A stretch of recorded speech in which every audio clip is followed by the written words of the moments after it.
So with your permission, we're going to do something differently today. We're not going to actually do a Mishnah in Perkei Avos today, because I feel that we all need a little bit of chizuk at this time. And I had a realization 2 weeks ago. You know, there was that thing going around that people got very excited about, that the word Hamas was in the parasha. Yeah. And it made me realize two things. Number one, if that's what gets you excited, you know, the fact that the word Hamas happens to be in the Torah, then that's, unfortunately, it's actually quite superficial. But the second thing is that we have to be very discerning in terms of where we get our information. So what's happening to many, many people is we're getting our information obviously from online sources, whether they be news sources or other people who post things and share them with us, or social media things. But the bottom line is we're getting our information. We're essentially passive consumers of information. And depending on where we're getting our information from, that will determine how badly that passive information or passive intake of information actually affects us. So as Jewish people, where are we supposed to get our information? In the Torah. In the Torah, that's where we're supposed to get our information. And if we don't have sources from the Torah that help us navigate what's going on at this time, then we're lost. And then we're effectively at the mercy of whoever happens to be throwing information in our direction. So we owe it to ourselves, and it's the correct approach from a Torah perspective, to look in the Torah. Now, big disclaimer. None of us can claim to be a Navi, so we can't say, oh, it says this in the Torah, therefore that's what's going to happen. That's beyond our pay grade. But we do have a responsibility to just try and understand what the Torah has to say about what's going on in our world, especially at this time. Because there's no question, no matter where a person sits on the political spectrum, no matter what a person's attitude is towards Jewish people or towards Israel, there has been a major shift in the world in the last few weeks. A major shift. And different people will observe different things in terms of what that shift is. But there's been a major shift. So we really need to contextualize and understand what's going on. And like I said the other day when I asked this question online, the feedback from people was really interesting. The question I asked was, how are you feeling being a Jewish person today? And the responses ranged from people being very angry to feeling very isolated and anxious to feeling very proud and proactive. So it's really interesting. There's no question about it that this is a story that has shaken the entire Jewish world, and dare I say the entire world. So we really have to pay attention. Like, you know, what does the Torah have to say about it? So where we're going to start is, we're going to start right at the beginning. When I say right at the beginning, I mean literally at the beginning. The second line in the Torah. The second line, the first line in the Torah, everybody knows. In the beginning, Hashem created the heaven and the earth. Everybody knows that part. But the second line in the Torah gets a little bit overlooked. What does the Torah say in the second line? V'ha'aretz ha'isa toihu v'avoihu v'choshech al penei tohim. And the earth was chaos and disorder or emptiness and darkness over the face of the depths. V'ruach Elokim merachefes al penei hamayim. And the spirit of Elokim hovered over the waters. Now you might very well know what Chazal say about that. Ruach Elokim. Anybody know what it says? Ruach Elokim, the spirit of Elokim. It says, Zeh Ruchoi Shel Mashiach. That's what it says. It's the spirit of Mashiach. So in the second line of the Torah, even before the world has started to take form, there is already the spirit of Mashiach. Already, that means to say that the concept of Mashiach is there embedded right at the beginning of the Torah, and this is something that's pretty well known. What is less known is the interpretation of those four expressions: Toihu, Boihu, Choshech, and Tohoim. Of course, they're translations, right? So Toihu is chaos, and Boihu is emptiness, or another form of chaos, and Choshech is darkness, and Tohoim is the depths. But without spending a lot of time on this, each one of those four actually is an indicator of one of the four major empires that persecuted the Jewish people. So for example, the Navi Yecheskel describes that after the Babylonians destroyed the temple in Yerushalayim and they took us into Golus, the land became Toihu. So that emptiness, the desolation of Toihu is associated with the Malchus Bavel, with the Babylonian Empire. Boihu is associated with the Persian Empire, and that's alluded to in the Megillah, where Haman is hurried along, so it's chaos. He's hurried along to the Suda, to the great feast that Esther wanted to make. Vayavhilu, Lavias Haman. So Boihu from the word Vayavhilu. Choshech, darkness, indicates the Greek Empire. Because the Gemara says that the decrees that the Greek Empire made against the Jewish people were so severe that choshchu einehem shel Yisrael. It made our eyes dark because we were in such a dark place because of the decrees of the Greek Empire. And then Tehoim refers to the depths, actually the depths of the ocean. And there's a pasuk that says nobody could really work out how deep the ocean is. That is a reference to Malchus Edom, which is the Roman Empire. Why is it compared to Tehoim? Because in the same way as nobody could work out how deep the ocean goes, nobody can calculate how long the Roman/Edom exile continues. And that is related also to the famous dream that Yaakov has about the ladder, Malachei Elokim oilim v'yordim bo, about the angels going up and going down. And the Midrash tells us that there were actually 4 angels representing these 4 different empires. And so, for example, the angel of Bavel went up 70 rungs of the ladder and then came down, indicating that galus would be for 70 years. Whereas the angel of Edom, which is the angel of Esau, which was very important in Yaakov's life, climbed and climbed and climbed and didn't come down. And Yaakov therefore woke up very afraid and shaken by this vision because it looked like a galus that would never end.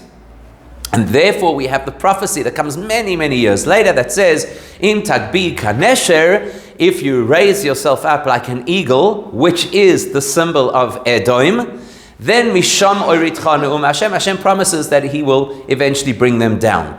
So, if you look at all of Jewish history, we have known for the whole of our history that the Jewish nation will go through 4 major phases of exile. Note, we don't count the Egyptians, because the Egyptians are before we became a Jewish nation. So they don't count as part of this process. Once we're a Jewish nation, all of our literature speaks about the fact that there are 4 major empires that will persecute the Jewish people. Each one is symbolized in a different way. Bavel is represented by a lion. Paras, the Persian Empire, is represented by a bear. Edom is represented by an eagle. It's not so clear exactly what Yavan is, but they're all represented by different kinds of animals, and they are going to be the major obstacles or hurdles that the Jewish people have to go through during the course of our history. Now the question we have to ask ourselves is, well, 2 questions. Number 1, why is the Edom Golus so long compared to the others? Others were relatively short. And second of all, who is Edom? Okay, so those are the 2 questions that we have to ask. And the reason we have to ask the second question is because the Gemara tells us that there was a king called Sancherib. And when Sancherib attacked the northern kingdom of Israel, this is after Israel had been split into 2 kingdoms, Sancherib attacked the entire region. And the Gemara tells us, Bo Sancherib of Bilbel es kol ha'olam, that Sancherib confused and assimilated all of the nations that were the original biblical nations, so that today we no longer know who is the genealogical heirs of any biblical nation. And in fact, this has halachic practical application. A person who's Egyptian, for example, cannot immediately marry into the Jewish community. We don't have that restriction on converts anymore because nobody could be a genealogical Egyptian. So we have to understand who is Edom in the absence of being able to trace a nation back to a particular place. So those are our 2 questions. Why is Edom such a long golus and such a difficult golus? Because the worst persecution of the Jews happened under Edom. And who is Edom? So to get a little bit of a clue to that story, we know that Edom is a descendant of Esau. And we know that there's a conflict between Jacob and Esau. That we know. And it's coming up in next week's parasha, right? When we meet Jacob and Esau for the first time in next week's parasha, we're going to see that even before they were born, they were already in conflict. So the question is, what is the conflict between Yaakov and Esau? Once we understand what that conflict is all about, that helps us to understand why it lasted for so long. You'll notice that I just slipped into the past tense, and that was intentional. Why it lasted so long. So let's understand what Yaakov and Esau are fighting about. Where do you think we're going to find the best clue to understand what the nature of their conflict is? Any suggestions? When he bites his neck. When what? Doesn't the one brother bite the other? Oh, when Esau bites Yaakov's neck. Okay, now the truth is that ironically, is at the point where Yaakov and Esau actually come to terms with each other. So that's kind of when the fight is settling. In the womb, we don't really have information as to what it's about. We know that there's this tremendous conflict, and the Torah uses a very dramatic expression. It says, La'oim mila'oim yematz, which means that they're superpowers fighting, even though they're two fetuses. The Torah already calls them superpowers. So that indicates that they're fighting for control of the world. That's what superpowers do. So that's good, because it helps us understand how high the stakes are. But the nature of what they're fighting about, where do we see it? Where do you say it? At birth. At birth. So they're arguing over who's the first, yes? Okay, so is that their biggest conflict? Who was born first? I mean, there's an effect. Well, isn't it good versus bad? Because when, while they were in utero, the one would kick when... Good point.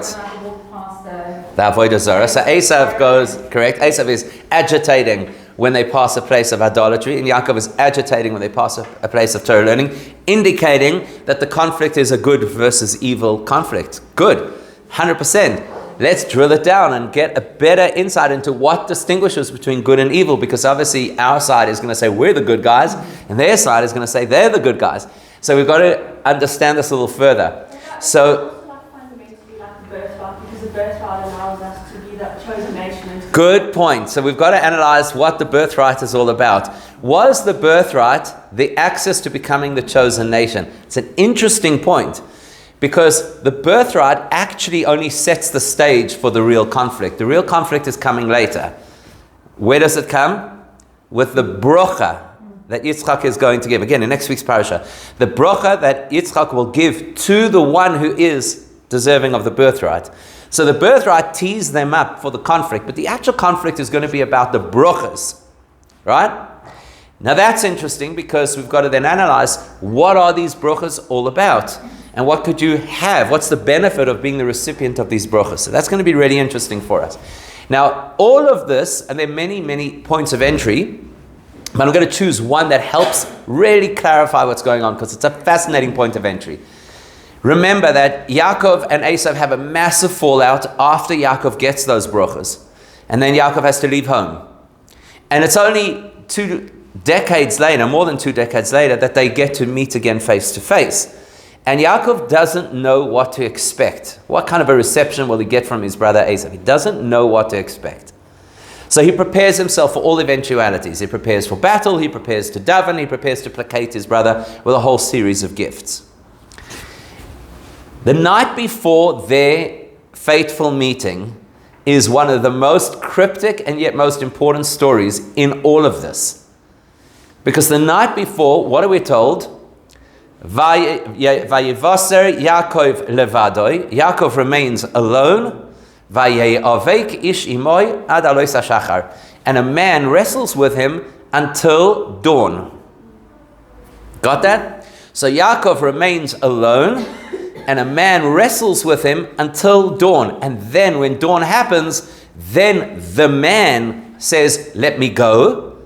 And Yaakov says, I'm not letting you go, ki im beirachtani, unless you give me a brocha. Now, the minute he asks him for a brocha, you immediately realize this is not just a mugger in a dark alley, because you don't ask a mugger for a brocha. So that already indicates that there's something more mysterious about this man. The man then says to him, Ma shmecha, what's your name? And he says, my name is Yaakov. And he says, Lo Yaakov ye omero shimcha ki im Yisrael. Your name is no longer going to be Yaakov, it's going to be Israel. Ki sarisa im Elokim im anoshim batuchal, because you have fought against Elokim, which is either powerful or spiritual beings, and with people, and you have been victorious. Second clue that our mysterious man is not an ordinary man, because he's referencing that you have fought against some kind of a spiritual being. Rashi points out that the word to describe their wrestling match is an unusual word, vayei avek. The root of that word is avak, which is dust. Says Rashi, that indicates that they were in such a frenzied conflict that they kicked up a cloud of dust that went all the way to the Kisei HaKavod, to the divine throne. Why do we need this information? Remember, Rashi's job is to tell us the simplest understanding of what's going on in the Torah. That doesn't sound simple. That sounds quite esoteric. Kicking up dust all the way to the Kisei HaKavod. What is going on over here? Another question. Why was Yaakov alone? Anybody remember? Why was he alone? He went back to get what is called Pachim Ketanim. There was this little river called the Yaboik River, which is not accidental. Yaboik, Yaakov, similar word. The letters just in a different order. It's not accidental that that's the name of the river. So he crosses over the river to get Pachim Ketanim, to get little jugs, essentially. Which is quite interesting because obviously we're going to read this parasha always at the beginning of the month of Kislev. So that's also interesting. Pachim Ketanim, little jugs. But we'll leave Hanukkah out of this for now. So why does he go back to get the little jugs? The Gemara tells us. Mikan, from here we learn that by tzadikim chavivin mamoinom migufam. That they have a value for their possessions that is even greater than the value of their own life. In other words, he's willing to risk his life for his possessions. Now, Yaakov is an incredibly wealthy man. We know this at this point. Why is he willing to risk his life to be alone? The Gemara tells us a Talmid Chacham should never be alone at night. Why is he going alone in order to get these little jugs that probably had very little financial value? Why? So the Gemara says that the reason is simply because tzaddikim don't steal, so therefore the things that they have are more valuable to them because they had to work hard in order to earn them. That's not a good enough explanation. And so the explanation from a mystical perspective is like this. Fascinating explanation. The way Hashem designed our world is that it is a physical place. Yet it has spiritual potential. The goal of being Jewish is to unlock the spiritual potential, or as it's called in Kabbalah, the nitzotzos of Kedusha, the sparks of holiness that are embedded in the world. We're supposed to unlock those sparks and elevate them back to their source. In other words, reconnect the spiritual potential of the world with its divine source. Or to put it into the words of Rashi, to raise things back to the Kisei HaKavod, to the throne of Hashem.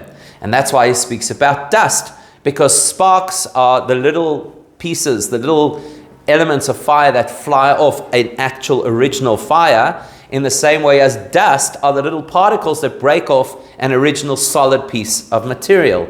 So avak is a spark of holiness in its unelevated form. And the job of Yaakov is to lift those sparks and reconnect them to the Kisei HaKavod, to the divine throne. That's why it's the Pachim Ketanim that are important. It's the small particles, the little things. Because in the scale of spirituality, material possessions are small. They don't really have value. But when you realize that embedded inside of them there are sparks of holiness, that makes them valuable in an infinite way. So in simple English, that's how we are as Jewish people. In order to perform any Jewish activity, we need physical things. Not only physical things, they're very small, meaning to say the rules are very specific. And people often say, do you honestly think that an infinite God cares if you lit your Shabbos candles at 6:07 or if it was at 6:17? Do you honestly think that Hashem cares if your mezuzah is at that angle or if this letter is exactly perfect? And the answer is yes. Pachim Ketanim. That's exactly how Hashem decided the world has to run. We have to find the holiness that is embedded in the physical, and the physical is very finite and very specifically so. So now, we've got Yaakov, whose job it is, and by the way, that is alluded to in his name. The Arizal tells us that Yaakov's name comes from the word Akev, which is not just because he was holding Esav's heel, but because the heel represents the lowest part of the human experience. The Gemara calls the heel Malach HaMoves Sheba Adam, the death or the dead part of the human being. And the letter Yud is the letter Yud of Hashem's name. So Yaakov is the person who reaches down into the physical world to lift that physical world and reconnect it to the Yud of Hashem's name. And that's why the river he has to cross is the Yaboik River. In other words, implying that you've got to transition, you've got to move away from the Akev to the Yaboik. Get rid of the Akev letters and turn it into Yaboik letters, where the Yud is now the primary letter that indicates you've taken the world, lifted it from its material sense, and made it into something holy. That's what Judaism is all about, and that's what Esav hates. Because Esav, what's Esav's entire ideology? Vayomer Esav, yesh li rav. Esav says, I have a lot. Rashi explains, what does he mean by I have a lot? Yoiser veyoiser. The attitude of Esav is to accumulate as much material wealth and resources as possible. So now we have a clue as to who Esav or Edom is, because the Torah tells us clearly, Esav, who Edom. This is not a matter of genealogy, this is a matter of ideology. Any group of people or society or nation that prioritize the massing of material resources over everything else is an Esav ideology. So all the colonialists of history, all the capitalists of history, that is Esav's ideology. Yesh li rav. I deserve everything. I should be allowed to take everything. And that's why he's so jealous of Yaakov's brochas, because he interprets Yaakov's brochas as material brochas, which is why when Yaakov meets up with Esav, his message is, I did not get the brochas as you interpreted them. I got the brachas in a different fashion because I'm not here to steal away your material wealth. So the conflict between Yaakov and Esav is, what are we going to make of this world? Yaakov wants this world to become a holy place, and Esav wants this world to remain a materialistic, hedonistic place where you can do as you please. So we're told, Maise Avos Simen Labonim, the stories of Avram, Yitzchak, Yaakov, so Rivka, Rachel, and Leah are templates that play out across the whole of our history.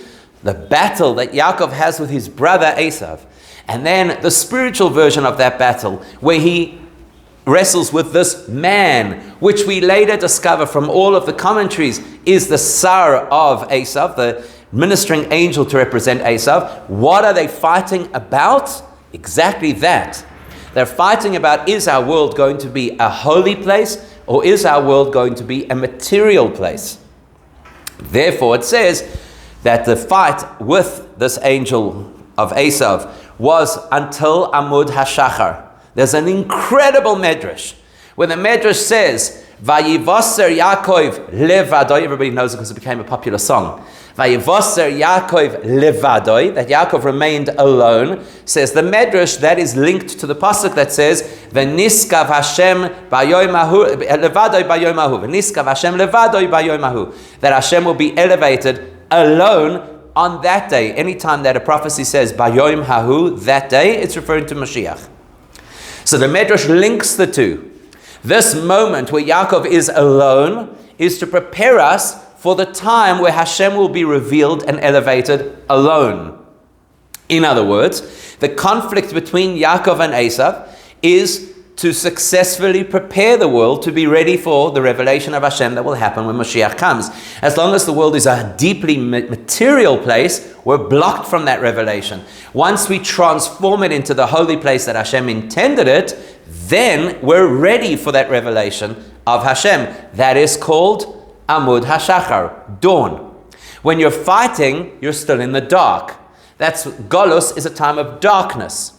It's a long Golus because there's a whole world to transform. So that's why Yaakov is afraid of this Golus. How long will it continue? That's why it's compared to Tohoim. We don't know how deep it goes. We don't know how long it goes.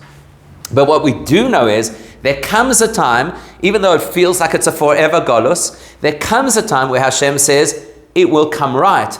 And then when it is Amud HaShachar or Alois HaShachar, the time of the dawn, then Esav turns to us and says, you need to release us. Or Esav himself, as we see the next morning, embraces Yaakov and says, Yehi lecha asher loch. Whatever is yours is rightfully yours. Kan hoideloi ala brochos. Here Esav acknowledges that Yaakov really did deserve the brachos from Yitzchak, because Yaakov's approach to the world is actually better than Esav's approach to the world, and is mutually beneficial not only to Yaakov but to Esau as well. So what happens is, when you get to that point of Amud HaShachar, Alois HaShachar, when it's now the dawn, and the Medrash says, Zeh Shachar Shel Moshiach, then in the battle between Yaakov and Esau, it's the dawning of Mashiach. When you get to that point, Esau, who has been our arch enemy for 2,000 years, flips and actually becomes our supporters. So all of those people who still buy into the old conservative ideology of Edom are the greatest supporters of Jewish people in the world. Now, for us, we take that for granted because, of course, we live in democratic countries and that's what we expect. But if you went back even just to our grandparents' generation, they did not expect that. Their experience of Edom and all the Edom nations was that they were the greatest anti-Semites in history, and they were. They're responsible for all the devastation that we experienced across 2,000 years. Now something shifts. And you know the indicator that something major has shifted is when Esau embraces Yaakov and says, Yehi lecha ashelach, which in modern English is Judeo-Christian values. Or the value that we have from the Jewish community and what they've taught us about humanitarianism and welfare and morality and all their contribution to science and to etc. Right? You get the picture. Now everybody thinks, okay, great. What if that's the case, and we have now refined the world as Hashem anticipated or expected of us to do, and we have now resolved our conflict with Esau, surely then Mashiach comes, right? That's what the Medrash says. Zeh Shachar Shel Mashiach. This is it. Hello, what's happening? Says the Arizal. V'oid yesh golus chamishis. The Arizal says, guess what? Even though all of our literature speaks about 4 different stages of persecution and exile, there's actually a 5th stage as well. And he says, Kasha mikulan. A golus that is more difficult to confront than any of the preceding goluyos. Mikulam. Who is that golus? Says the Arizal, Yishmael. Now, because we've been obsessed with the fight between Yaakov and Esau for 2,000 years, that's where we have focused all of our attention and all of our teachings in Torah. And nobody really focused on the places in Torah that speak about the confrontation between Yisrael and Yishmael, which is interesting because the names sound very similar, right? They both have Hashem's name in them, and they're both future tense words. They have a yud at the beginning. So there's obviously some similarity. We haven't spent a lot of time analyzing the Yishmael-Yitzchak conflict because through our whole lives and the lives of all of our ancestors, we've been trying to understand the Yaakov-Esau conflict, and we've empowered ourselves to deal with that conflict.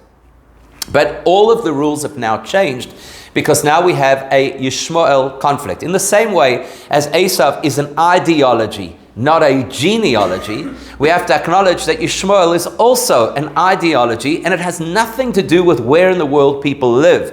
And that often confuses people because people often think, oh, Yishmael must mean the Arab world. Or people will associate Yishmael specifically with the religion of Islam. But it's not that simple. Yishmael is a specific ideology which could be present in Westerners or in Middle Eastern people or wherever.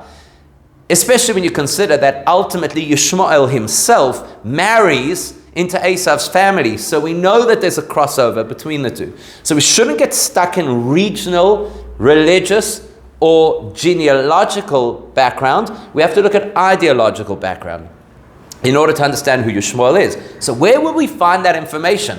Where do we discover who Yishmael is in terms of character and what Yishmael believes in terms of ideology? Guess what? This is exactly what we've been reading in the parashah. So let's go back, not this past Shabbos, the Shabbos before, to Parashas Lech Lecha, where we have the angel informing Hagar that she will have a son called Yishmael. So that's going to help us get an insight into the character. How do you know if somebody is a Yishmael ideology? This will be the character of this kind of a person. Says the angel to Hagar, 2 very important things. Number 1, V'hu yiyeh Pere Adam. That's the first thing you have to know. Yishmael will always be savage. That's an important definition that the Torah gives us. Pere Adam, which is a subhuman. It's also going to be significant for another reason which we'll get to shortly. The second thing that's really interesting is that the angel also tells tells Hagar about Yishmael, that Shneim Asar Nesiim Yolid, that he will be the father of 12 princes. Which is interesting that information should have been presented so early on in the story. We have to understand why that is relevant information. But to get to that, let's explore the ideology of Yishmael. Where do we find the ideology of Yishmael for the first time? Any ideas? She was past Haran. So when Abraham and Sarah went into Mitzrayim. Okay, so that's not ideology, that's genealogy, right? That tells us where Yishmael comes from. But where do we see Yishmael's worldview, Yishmael's outlook, Yishmael's ideology is what? Ishsadeh, not unique to Yishmael, right? Esau is also pretty much Ishsadeh, right? There's the word, okay? So we have this very important and dramatic moment. It's one of the 10 tests of Abraham, where Yitzchak is now born. And it says in the Torah that Yishmael is mitzachek, that he's somehow playing around with Yitzchak. And it's such a big issue that Sarah tells Avraham Avinu, you got to get rid of him. And Avraham Avinu doesn't want it. It's his own son. And he doesn't know what to do. So Hashem has to tell him, everything that Sarah tells you in this case, although you could also extrapolate it out and say generally, but certainly in this case, whatever Sarah tells you, listen to her. The next part of that sentence is critical. Ki beYitzchak yikarei lechazara, because Yitzchak will be considered your seed. That's a critical part of the story.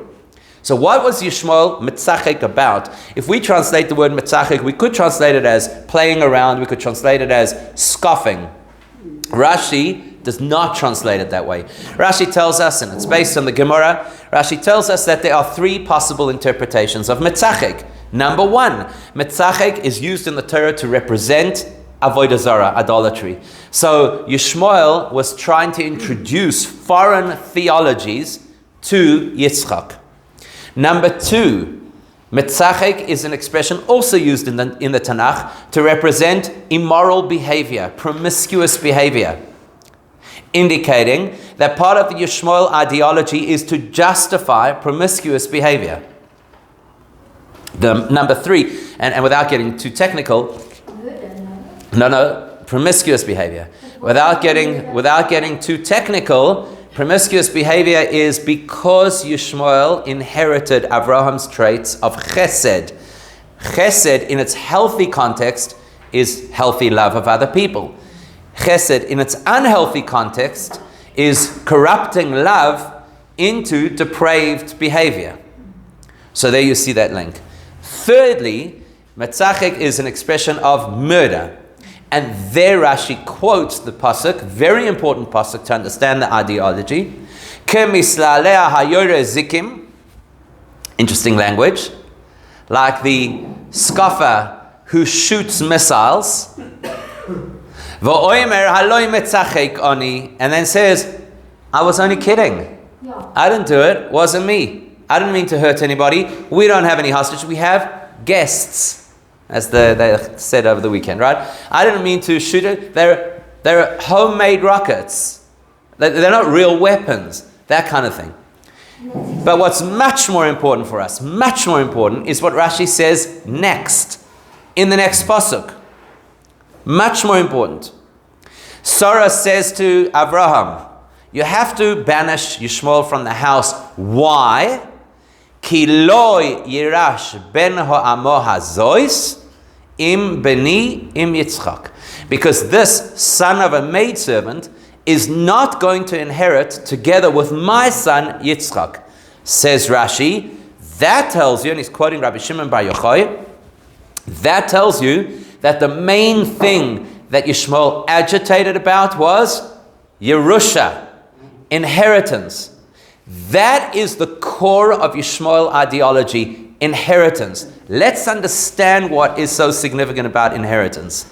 And that's why Hashem's response, because this is obviously the main issue, that's why Hashem's response is, Ki beYitzchak yikara lechazara. No, Yitzchak is the one who will be considered your progeny. Why is that so important? So to understand this, there are three possible ways halachically that you could acquire an object from somebody else. One, they give you a gift. Two, they sell you something. Three, you inherit it. Now, a sale or a gift have the same halachic parameters. A sale and a gift essentially means this. Person A has an item. That item is in their possession. And then either through the process of a gift or through the process of a sale, which is just basically different technical details, they then hand over that item to somebody else, and that item moves to their possession and becomes theirs. In other words, the people don't change, the object does, both in a gift and in a sale. Inheritance, the item does not change, the people do. In other words, an inheritance is where the person who bequeaths this object passes away. Therefore, the heir now steps into their position and becomes who they were as owner of the subject. That's why you cannot make a sale with a person who is not of sound mind or not old and mature enough to understand what a sale is. Whereas inheritance, whoever the heir is, they inherit. Because they don't have to do anything which is transactional, they become the replacement of the identity of the original owner. That's the ideology of Yishmael. Let's go back a step just for comparison's sake. The ideology of Edom is to say, you have stuff that we want. So we're going to fight with you about that stuff. For example, if you're going to insist that physical, material, potentially hedonistic things need to be used in spiritual holy rituals, then we're going to tell you, stop doing those rituals. Because we don't want you to take that stuff from us. We want to keep the stuff in our world. We don't want it dissolving into holiness. We want it to stay rooted in the material. And then if you don't stop doing that stuff, then we're going to attack you because it's that important to us that you stop taking our stuff.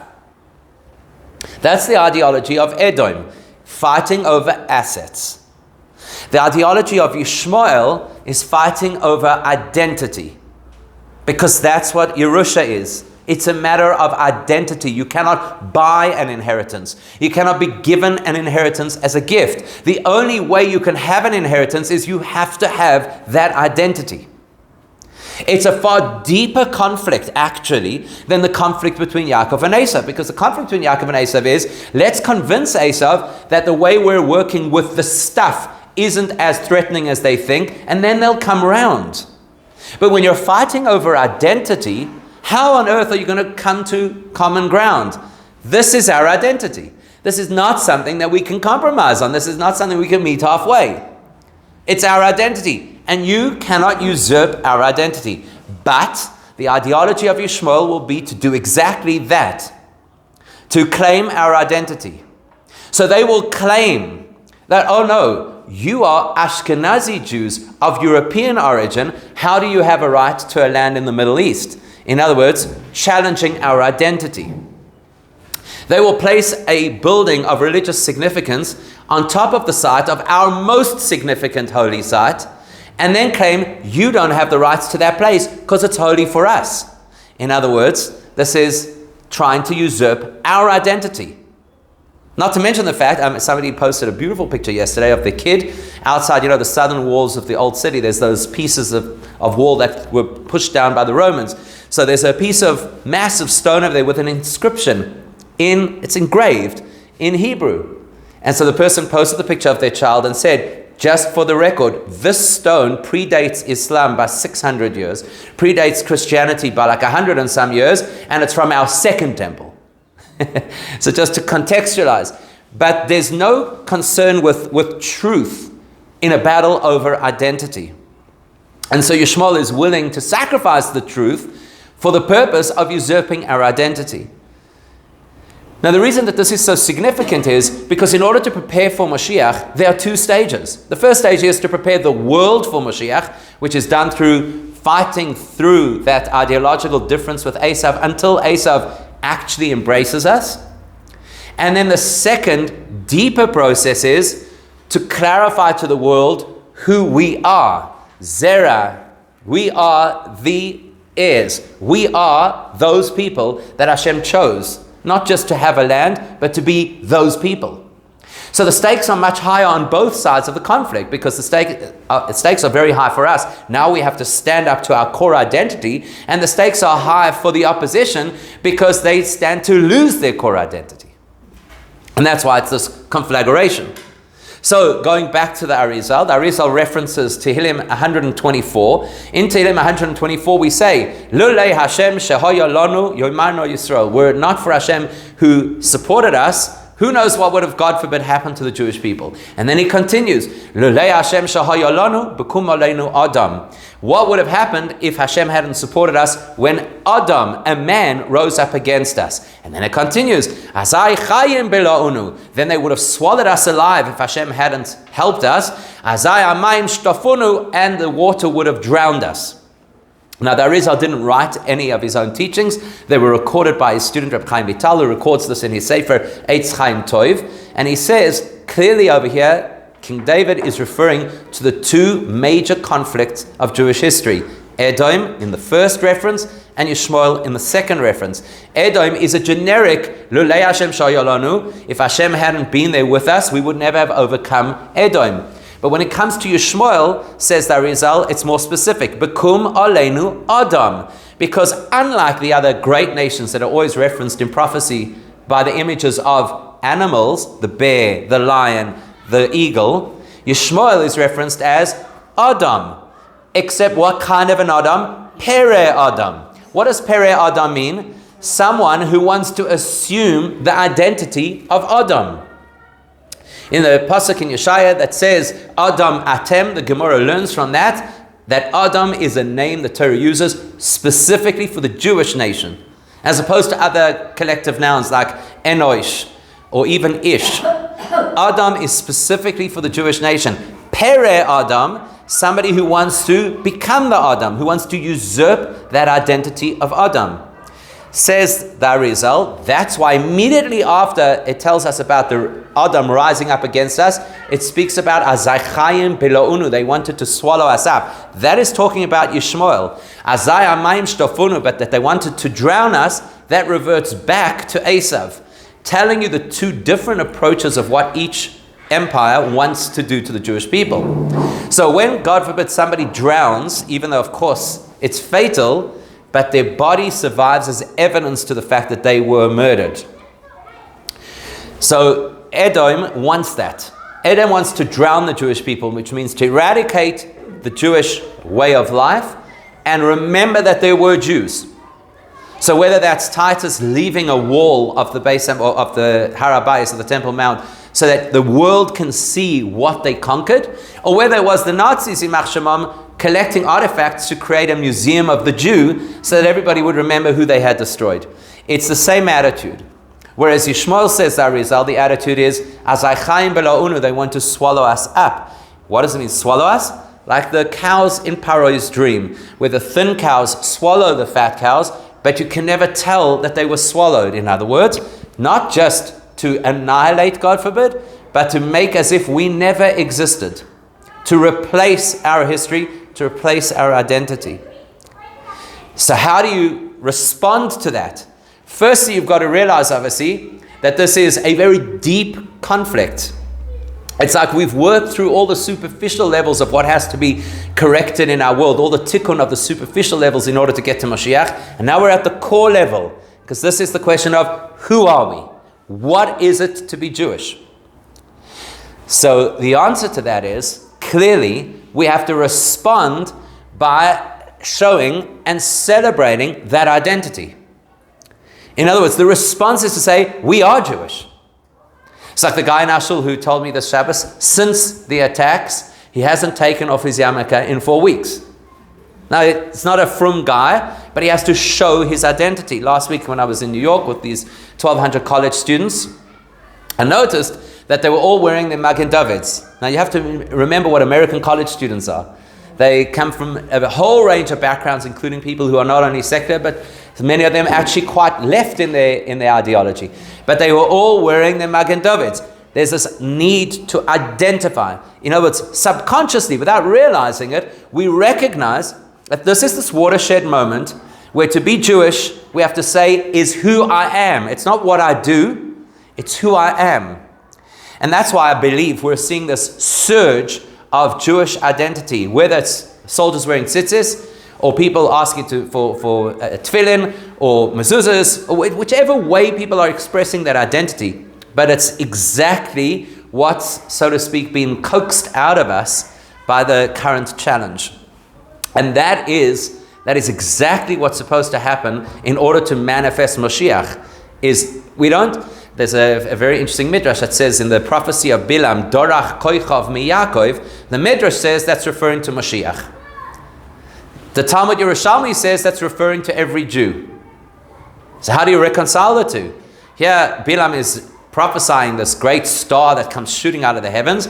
Is it Mashiach or is it every Jew? The answer is, there's a Mashiach element within every Jew.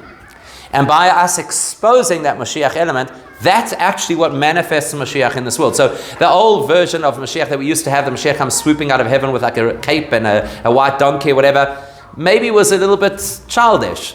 Mashiach is a surge of awareness in the world that starts with our own awareness, with like this revelation of our own Mashiach spark, which is, this is who we are, even though the stakes are high. This is who we are. We're not going to back down. And I think that's the amazing thing that we're seeing in the world, is this confidence and this pride and this optimism in the Jewish world, which is quite something, because you would have expected us all to hunker down and be a little bit depressed right now.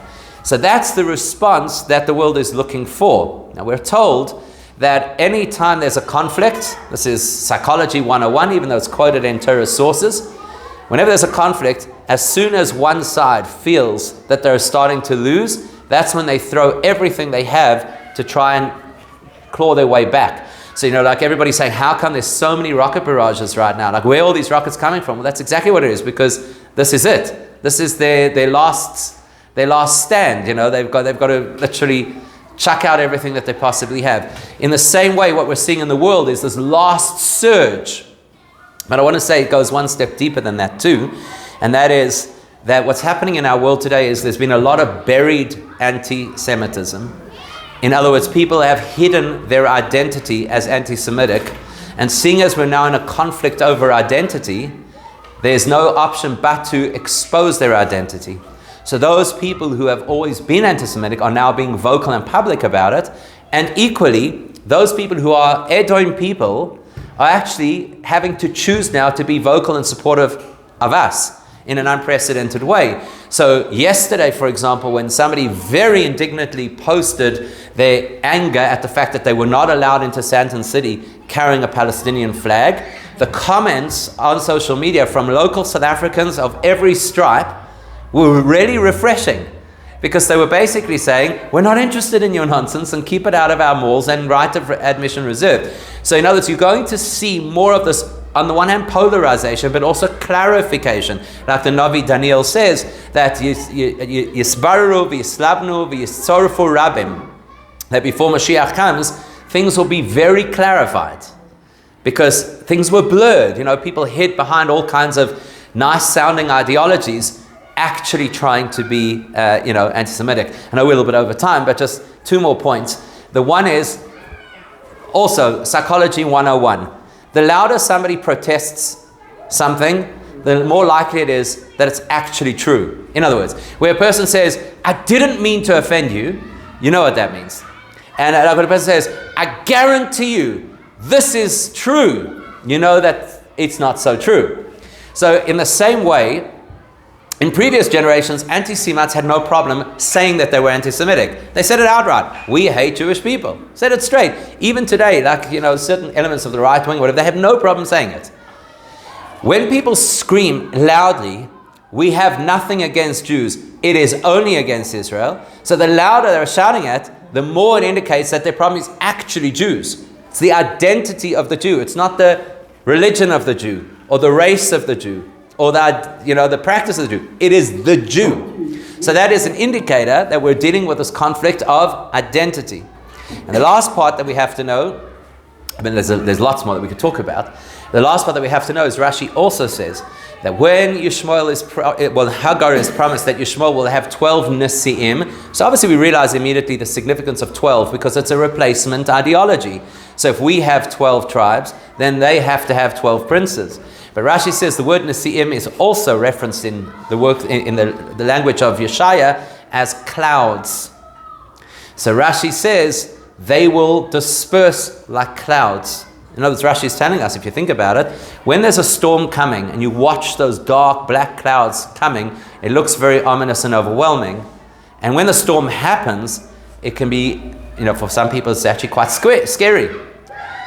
But you always know that as quickly as a storm rises, that's how quickly a storm dissipates.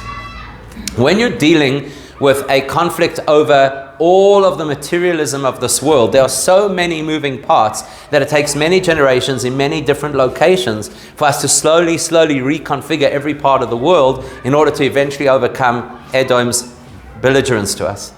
But when you're dealing with an issue of identity is yay or nay. It's either this identity or it's that identity. So the storm looks much greater, but in Mitzvah Hashem, the process is much faster.